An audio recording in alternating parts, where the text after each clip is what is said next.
Hi, I'm Balaji Seshadri, Product Marketing Manager at Microchip Technology. In this video, I'd like to show you how easy it is to get started with the latest dual-core dsPIC33CH digital signal controllers using our MPLAB code configurator or MCC. The dsPIC33CH DSCs feature a master core and a slave core, each with their own dedicated memory and peripherals. Using the slave core, you can implement time-critical control functions while the master core is busy running the user interface, system monitoring, and communication functions. MCC reduces the time required to configure the two independent cores and helps avoid any resource allocation conflicts with ease. Before we start, please make sure you have the latest MPLAB X IDE, XC16 compiler, and MCC plugins installed. For today's demo, we will use the Explorer 1632 development board with a dsPIC33CH 128 MP508 general purpose plugin module. Now, let's look at our 4 simple steps to get this demo ready.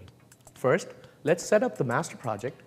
Then, export the slave configuration settings from the master project. Now, configure the slave project and import the configuration settings. And finally, include the slave image in the master project. In this demo, the master and slave cores are configured to exchange data using the master-slave interface or MSI in an event-based mode that lights up the respective LEDs on the board to indicate a successful exchange. Now, let me walk you through a live demonstration on how you can configure your dual-core project using MCC. Create a new standalone MPLAB X project for the master. Select the device on your board, in this case a dsPIC33CH 128 MP508 device. Select your debugger/programmer and choose the latest version of the XC16 compiler and then save the project. Now, launch MCC and save the configuration file.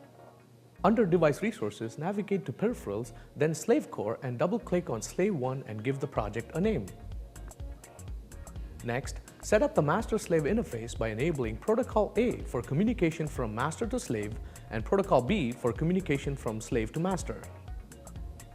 In the Pin Manager grid, select pin RE0 as a GPIO output for the master core and assign ownership of pin RE1 to slave 1.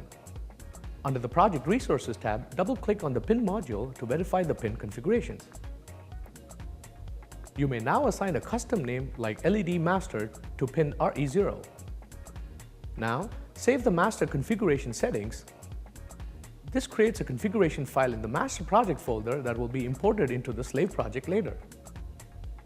At this point, make sure to check the Notifications tab for any warnings, and if there are any, we recommend that you resolve them before proceeding further. Click the Generate button now and a pop-up window should appear asking for confirmation. Click Yes to continue. Now that we have completed the master setup, let us now move to the slave configuration.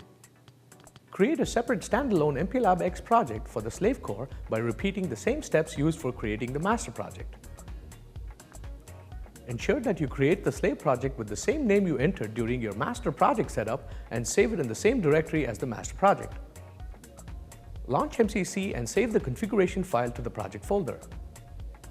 Under the Project Resources tab, select the master core and click Load Master Settings to import the master configuration file.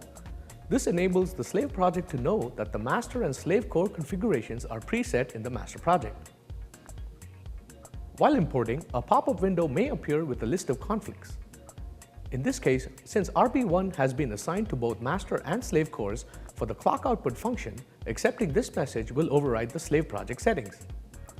Now, you should see the MSI settings configured in the master project reflected in the slave project. Open the Pin Manager grid view and select RE1 as the GPIO output controlled by the slave core. You may assign a custom name like LED Slave to the pin RE1.